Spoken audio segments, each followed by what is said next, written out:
Hey folks, Cutman here, Cutman at your services. How are you all? I hope you're all doing very, very well. Now, folks, guess what? We have a mystery unboxing to do. Oh, yes, it's one of those again.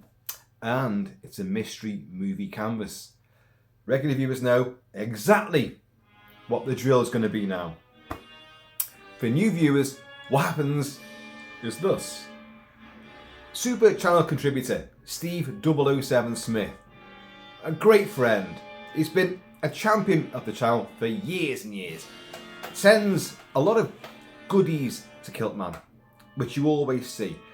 But the majority of them tend to be movie canvases.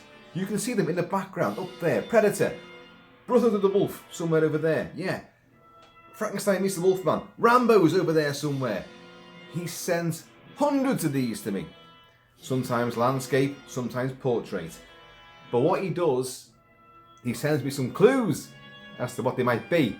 And then Kiltman here, that's me, has to try to work out what the movie is from the little cluesettes that he sends.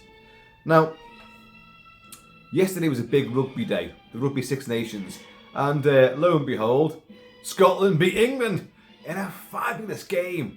Wow, it was awesome, and Scotland retained the Calcutta Cup.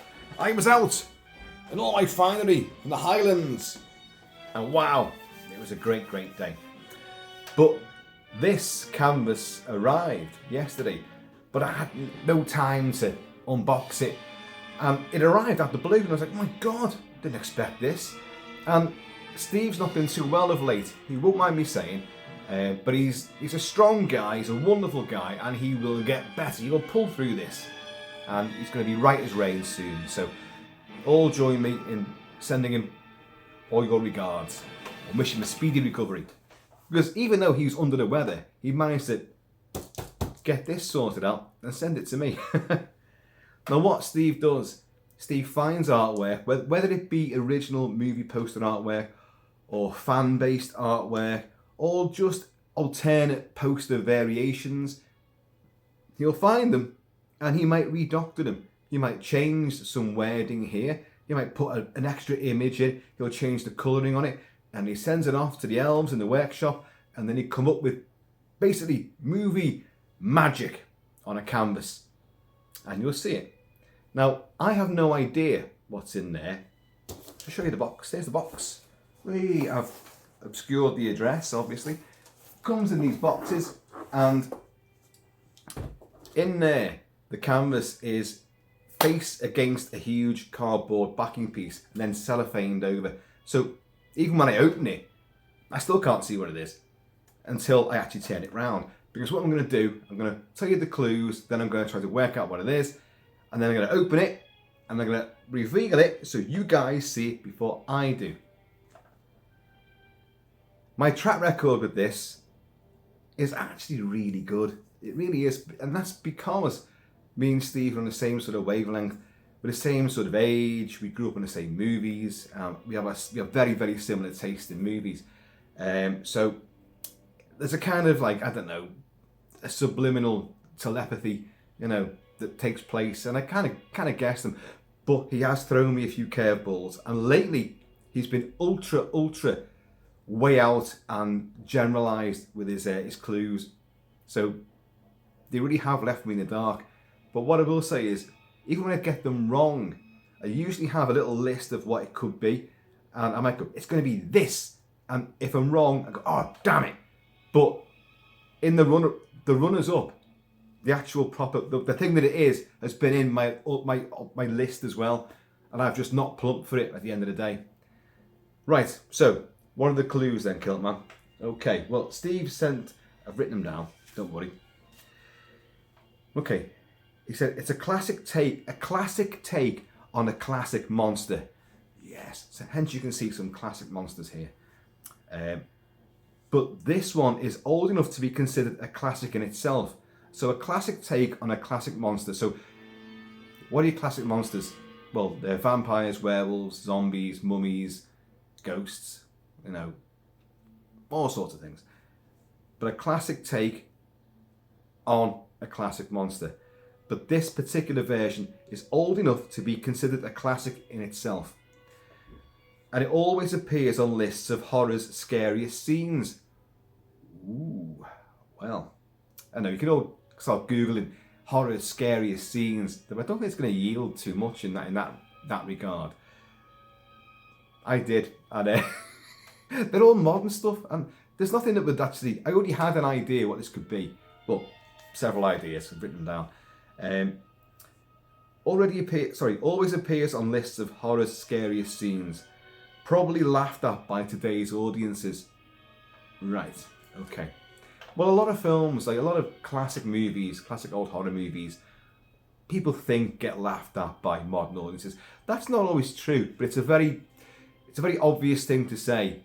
But I know for a fact, because this channel I massively preach and adore and bestow upon everybody else who hasn't seen them, maybe obscure old 60s, 70s movies, sci-fi, horror, fantasy, but also the obvious acknowledged classics from yesteryear, the 1920s, 30s, 40s, the Universal horrors, RKO horrors, all of that sort of stuff as well.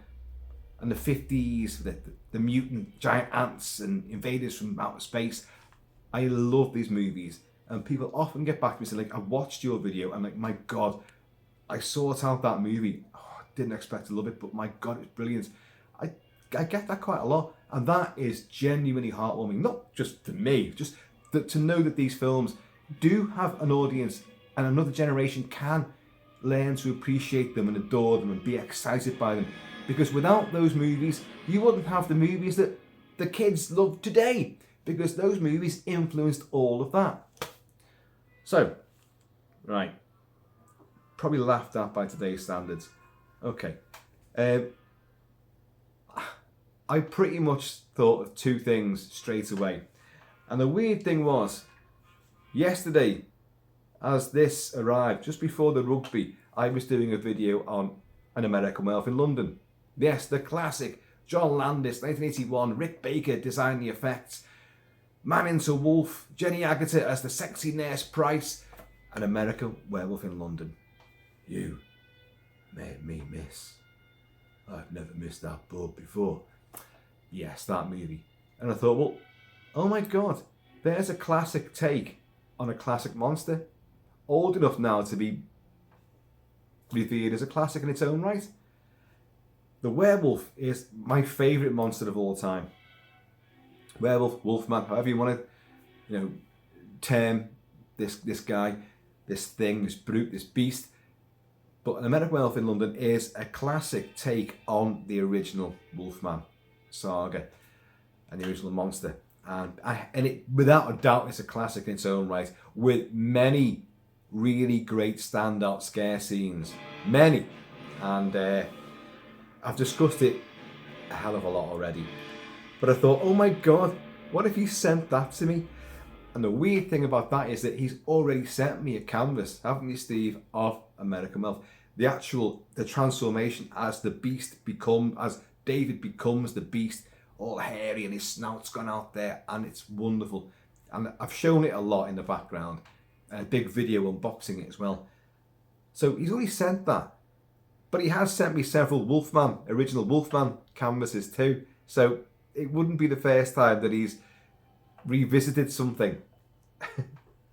So I thought, well, okay, well, what else is there? So it could be American Werewolf, or it could be another werewolf movie.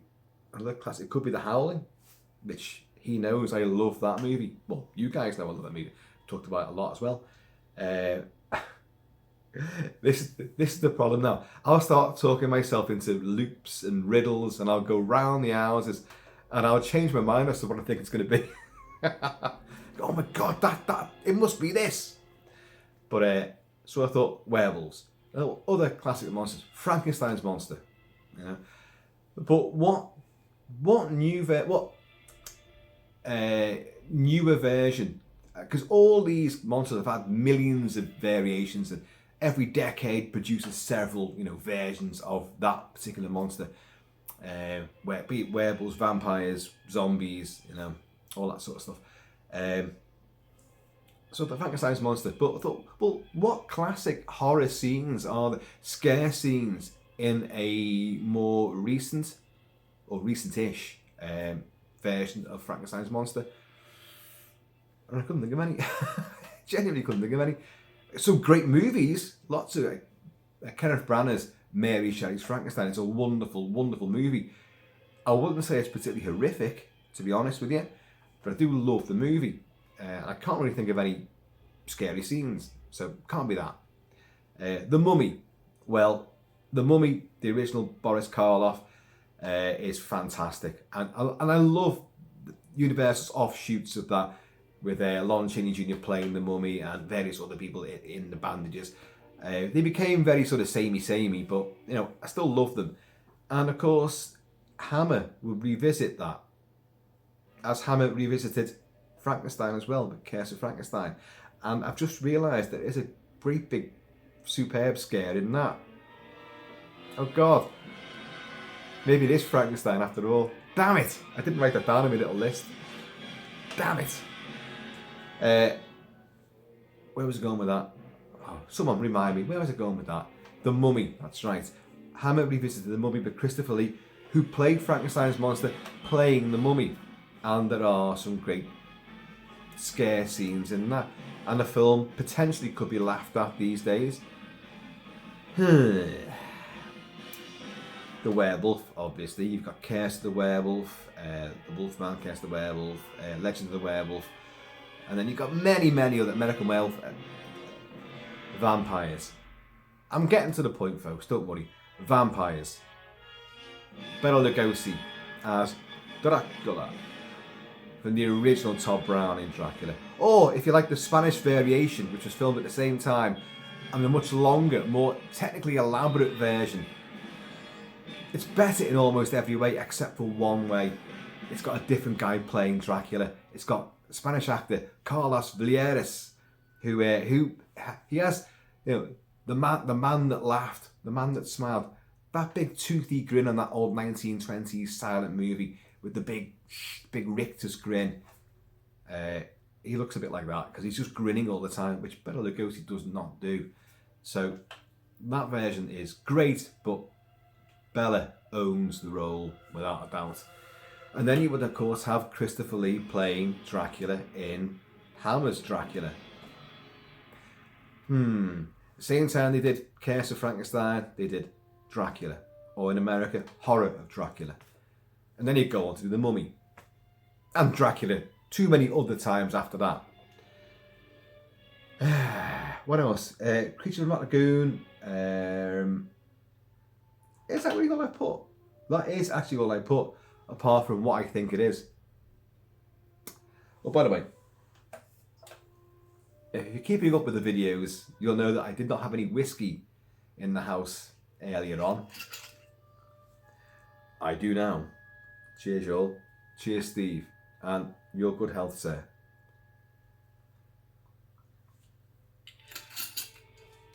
I'm playing James Bernard's score for Dracula, Hammer's Dracula. And that was the main theme. James Bernard, who was the regular composer for Hammer, his strident, bombastic main scores would be literally the titles Frankenstein, Dracula, and of course someone else, very heavy hitter, big name in movie scoring, still going, although he has retired, just John Williams. Superman is exactly what he did when he composed the score for Superman. Anyway, what do I think's in this box? Okay, classic monster that's been revisited. A classic take on a classic monster, right? A scare scene, which is in everyone's list of scare scenes. I think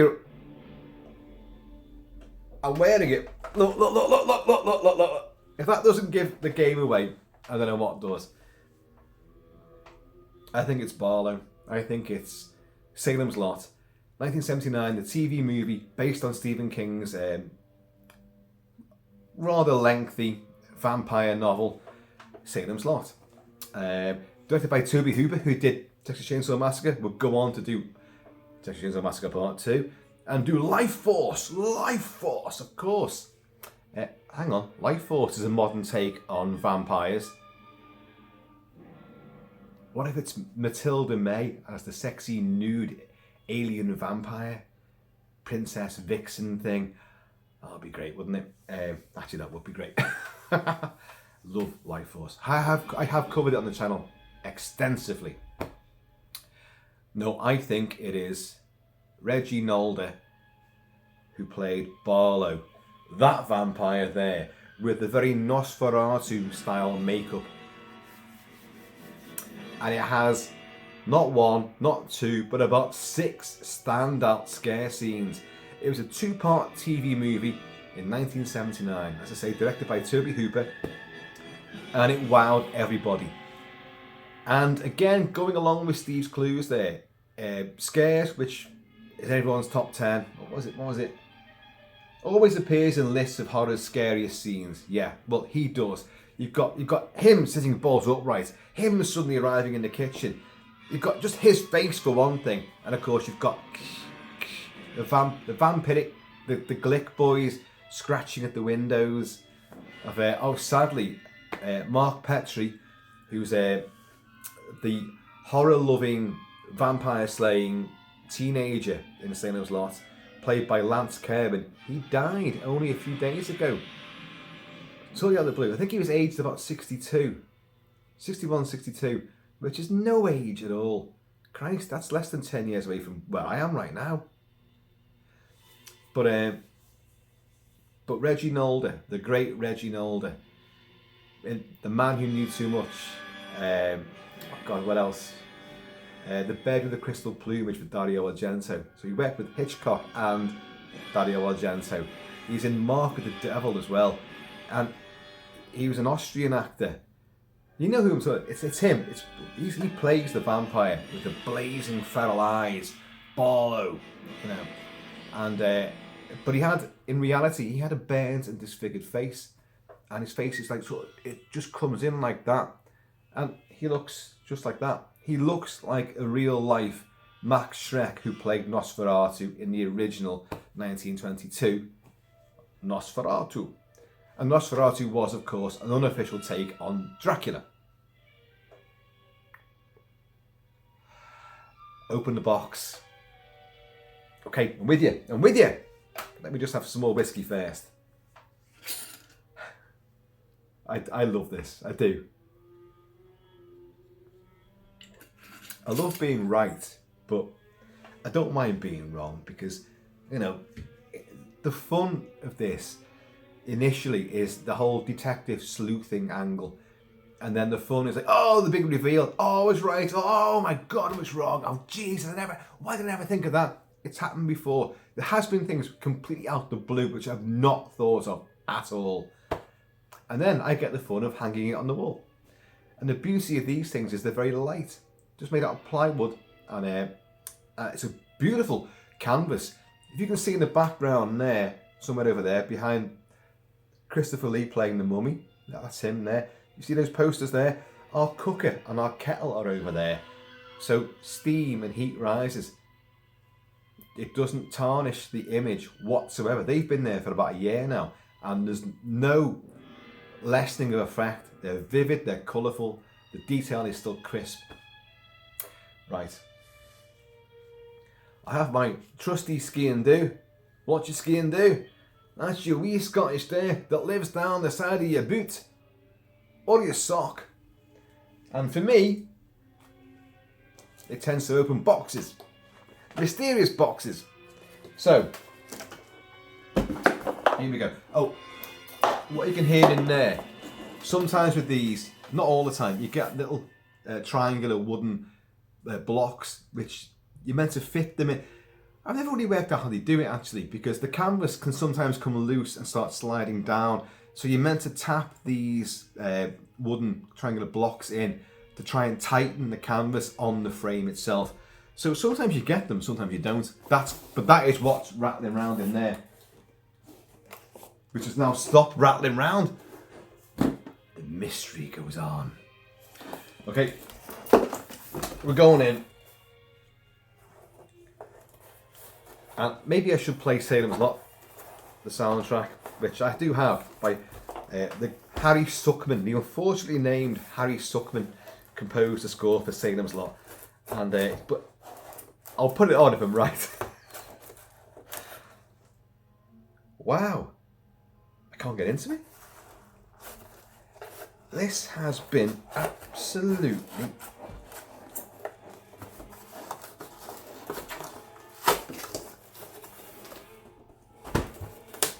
that's massively glued down that. Right, now I should be able to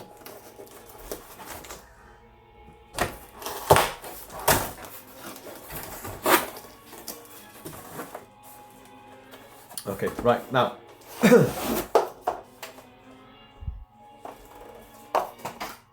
no, it wasn't one of those blocks. It was a little booklet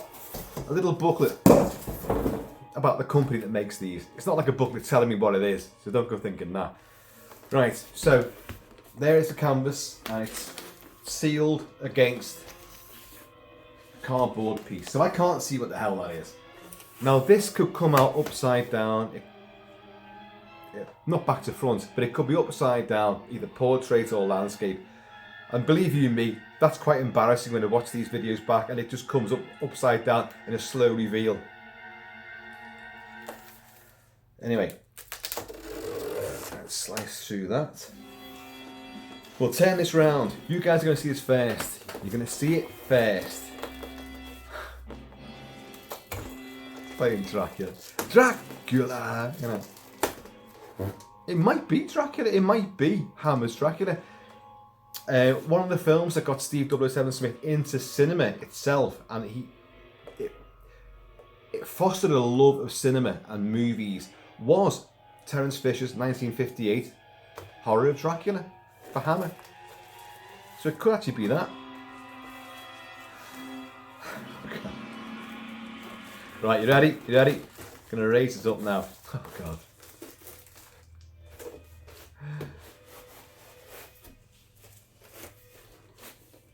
It might be something I don't even recognise. I can't get it out.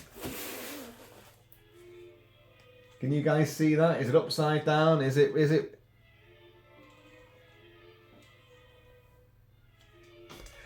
Get in there. Get in there, Steve. Get in there. Look at that. Oh, I'll tell you what. Oh, that's beautiful, that. Where evil thrives on evil and feeds on human blood. David Soul, of course, Hutch from Starsky and Hutch was in it. James Mason, the great James Mason, playing the villainous, Mr. Striker. Lance Kerwin, just deceased now. Bonnie Bedelia, who is, of course, Mrs. John McClane. Adapted from a novel by Stephen King, directed by Toby Hooper. Look at that. Look at Reggie Nolder there. My God, I'm so bloody glad that I got these things down and I put that on.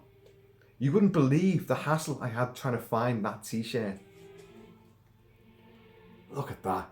And there, of course, there's the Marston House, the haunted Marston House, which of course, he inherits. He moves in to the town of Jerusalem's Lot, abbreviated to Salem's Lot. Salem, of course, Salem, Massachusetts, the witch hunts. It's all connected.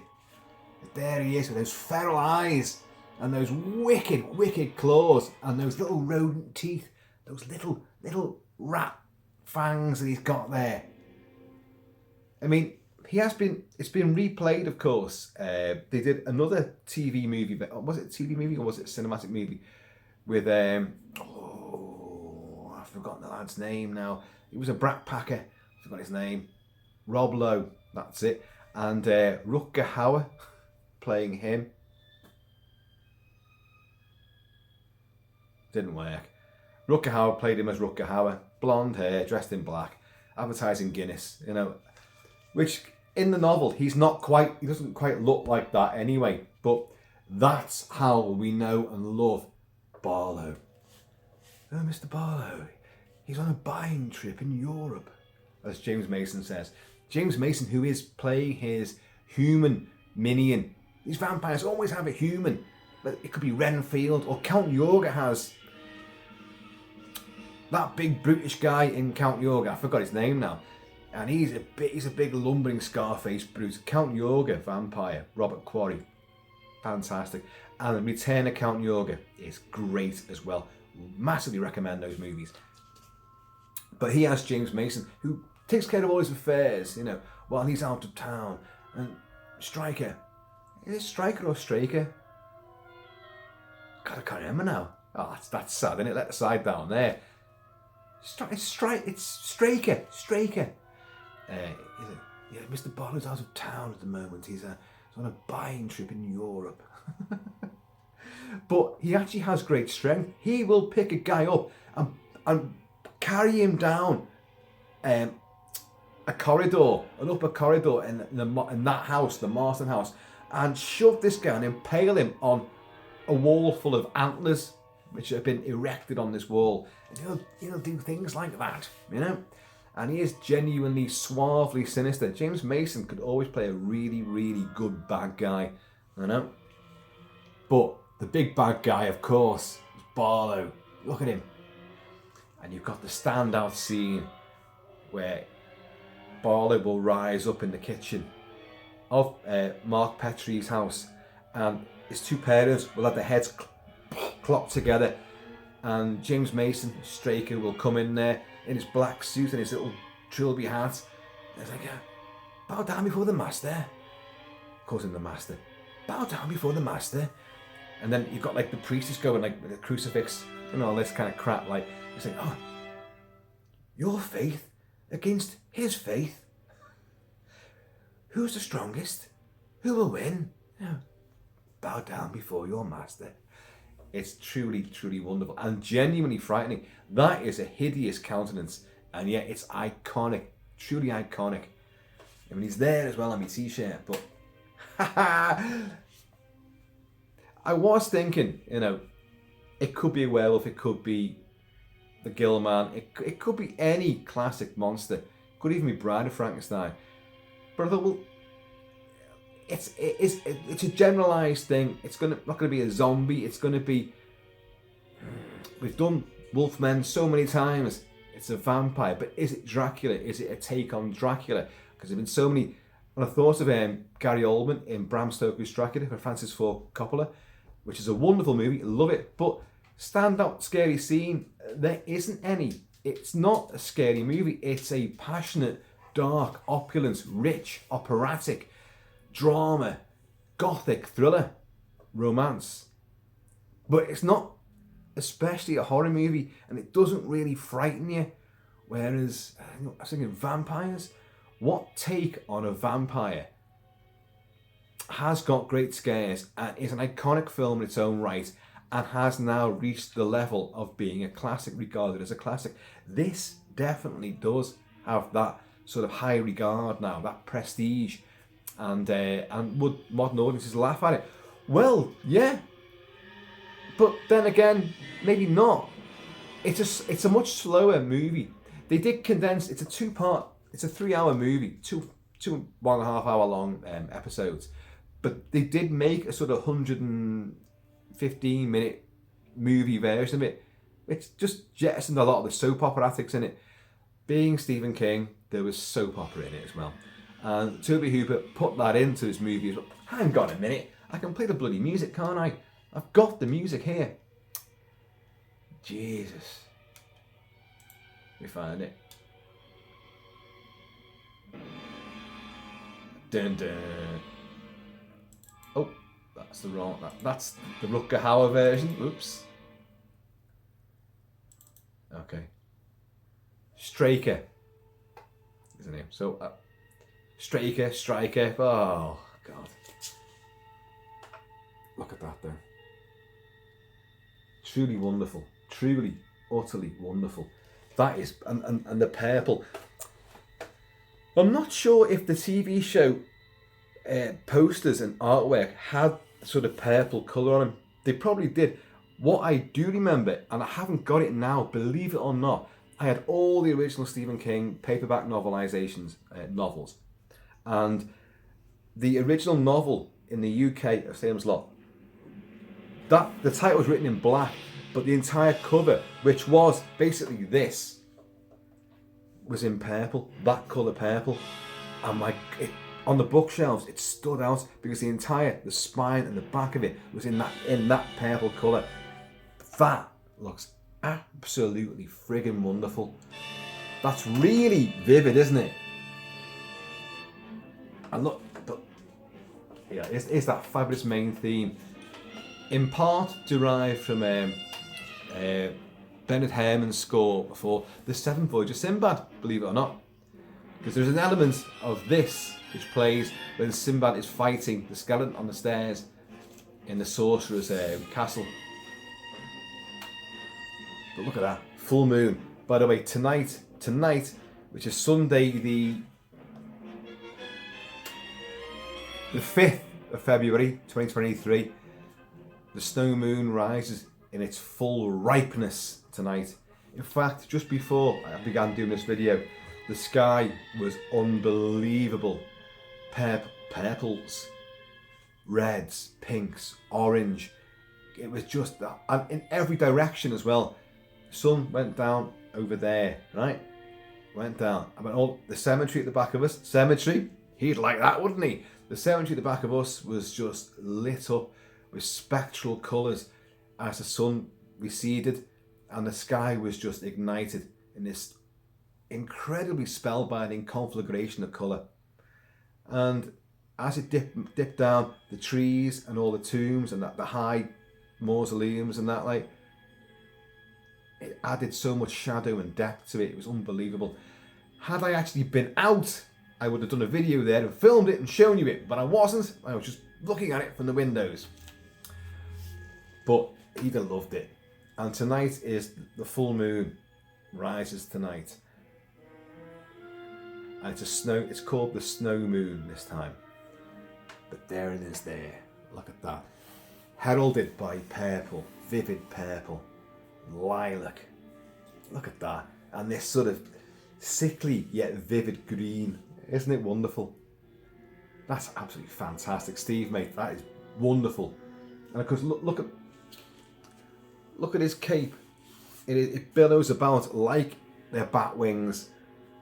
It is absolutely fucking phenomenal, mate. And the house itself, with all this sort of blaze coming out of it, wonderful. There's Straker. That's James Mason there, stood by his old car. The lights in the house. The house was always haunted when David Soul as I forgot the character's name. What's his name? Oh, I thought it might be there in the track listing. Ben. It's Ben. Of course it is. He goes back to his old hometown of Salem's Lot to try and write a book, you know.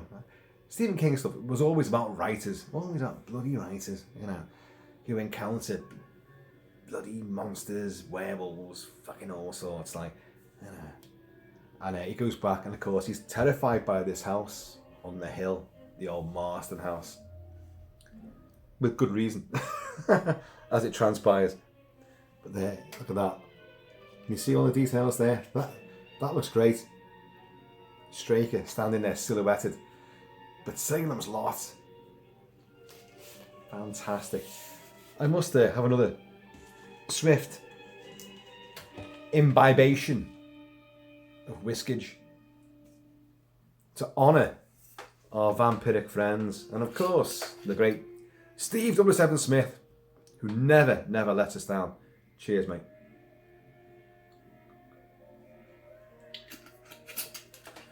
Let's get on to some more spookiness. You know I'm going to go with this, don't you? Come on now. Let's go back, because it's... Where is it? Is it Mark's room?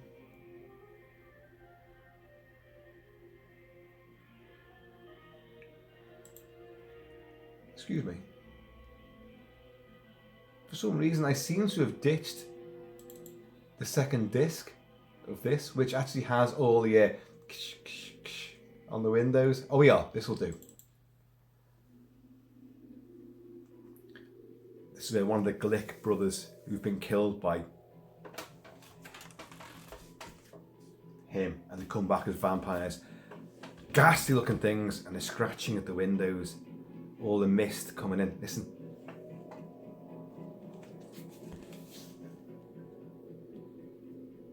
Oh, it's genuinely frightening. You've got Clint Eastwood's long-time co-star, Jeffrey Lewis, is in so many of Clint's movies, his westerns, his Any Which Way But Loose, Any Which Way You Can movies. He's in so many of them. He plays the gravedigger, and when he comes back as a vampire, holy shit, he's in the rocking chair with glowing yellow eyes, and the poor old guy goes in there, and he's just like rocking in a chair and just looks up.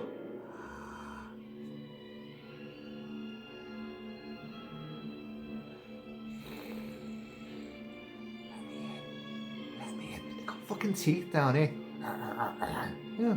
You'd be like, no. No fucking chance.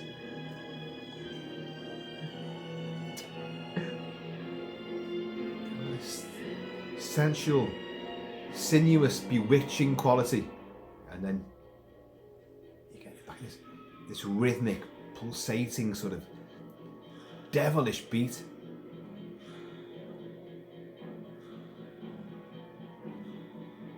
All his doing. Barlow, you bastard. He will get staked, of course. Oh, spoilers alert there. He will get staked at the end. And even that's terrifying. When you get him, it's like, ah, in his coffin. That face. Reggie Nolde, Austrian actor, had burns and disfigurements. He himself told various versions as to how he got those scars. There are pictures of him when he was before the disfigurement, and he was a good-looking guy. But the scarring and disfigurement pinched his face, his lower jaw, and his chin, and his cheeks came in. I mean, obviously, I can't do it with my big melon face. I can't do it. But his face got chiseled in, so he's great for playing villainous roles. And it kind of pinched up one side. It was all like, it was disfigured. But it only made him more and more distinctive. And he's a good actor as well, with huge presence and incredible sort of, impact visually. Perfect for this guy. Look at that again. Look at that. Oh, God, Steve, mate. And the black is, you can't see it because of the ring light, but it's shining on it, but the black is really, really intense. So these pop out. Here we go again, listen.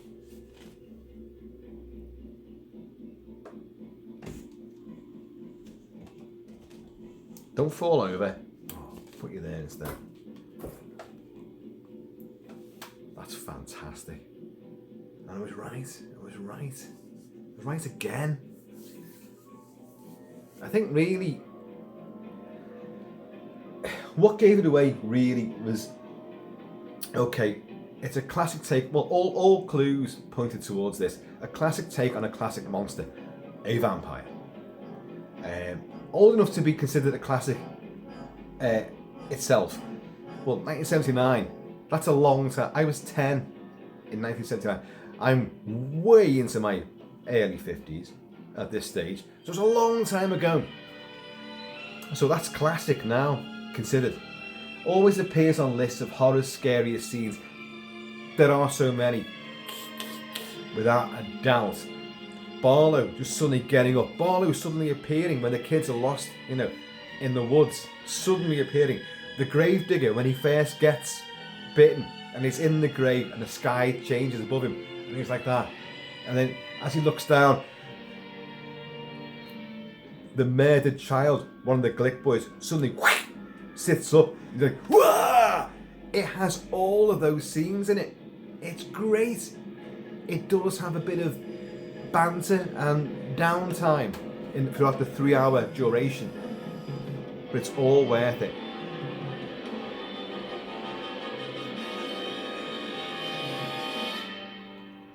It's fantastic, and a great score. A very famous, very immediately identifiable score by Harry Suckman. Ah, this is wonderful. No, this is truly wonderful. Oh God, I've just noticed, of course. I've only just noticed this, but it was famous for it as well. The moon had a skull inside it, and can you see that? That ring light's gonna. Can you see the skull? There's a skull in the moon. Look at that. And I didn't even notice that at first. I just wonder if I get a magnifying glass, can you see Bonnie Bedelia getting undressed in one of the windows? Maybe. Bonnie Bedelia was also in Stephen King's Needful Things. She was in that as well. But this is one of the greatest Stephen King adaptations. The Shining, Christine by John Carpenter, The Shining by Kubrick, wonderful. The Dead Zone by Cronenberg, wonderful again. But out of all the myriad that you've got of Stephen King adaptations, you know, that's not a good batting average, is it? Because there's only like literally a handful that are actually worthwhile watching. They redid The Shining, of course. Shit. Oh, Pet Sematary is pretty good as well. Pet Sematary, I like that. That's good. What else?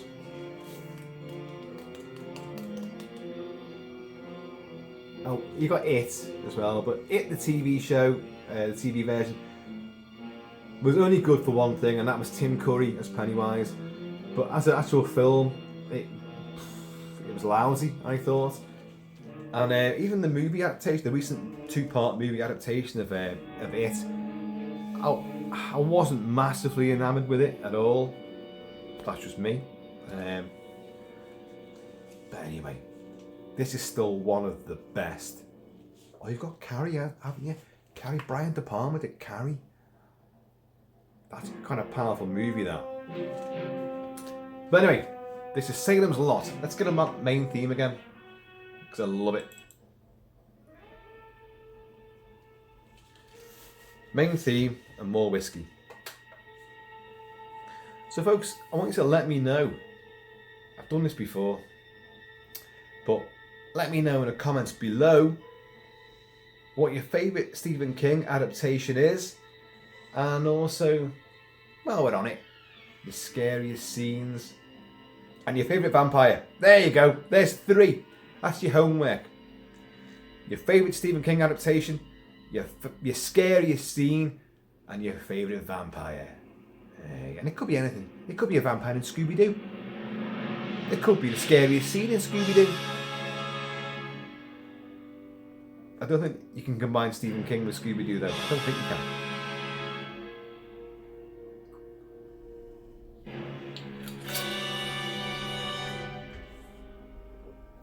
Oh, this, it's so wow, and then,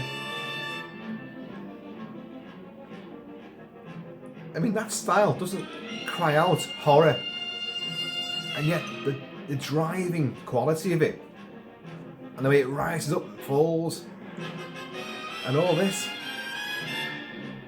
it's severe.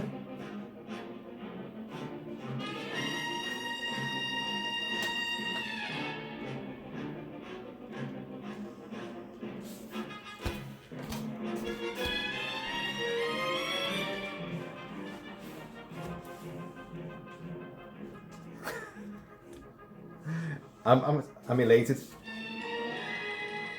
Even the trees and all the forest in the background, it gives the whole thing a very gothic castle battlements, almost Transylvanian Castle Dracula appeal. Don't know if you can see what I'm getting at there, but you've got the edifice of the building itself. Take the details out, but the actual silhouette of all of this in the background is like a really arch view of Castle Dracula in Transylvania. Folks, I have been always Shelby Kiltman. I will always strive to entertain you. And thanks to people like Steve 007 Smith and many others who contribute so much to the channel. I'm humbled and I'm indebted massively. But God, that's amazing. Because now I've put it in the shadows, Barlow's eyes are really penetrating now, and they're staring right at me. Yeah. I got you. I'm wearing you. I'm your biggest fanboy. That might not save me. But yeah, please, people, keep it Celtic, keep it Celtic. And in this meantime and forever, perplexing, bewildering,